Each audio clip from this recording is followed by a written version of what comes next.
What's up, everyone? Welcome to the video. Today we're going to take a look at how to get a 2020 Honda Pilot started if the key fob dies.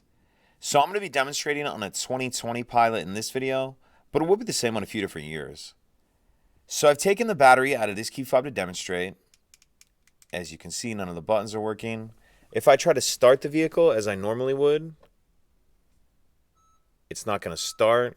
And if I keep trying to start it, I'm going to get a message on the dash saying to start, hold remote near start button. So that's exactly what I'll do. I'm just going to take my key fob and hold it up to the stop start button. Then you'll hear a beep and you'll see it glow solid, and then we'll be able to start it as normal. So brake, stop start button. And now you'll be ready to drive the vehicle as normal. And then you'll just need to replace the battery in your key fob as soon as you can. If you have any questions, please let me know. If you could take a second to like and subscribe, it helps us out, and I'd appreciate it. Thank you.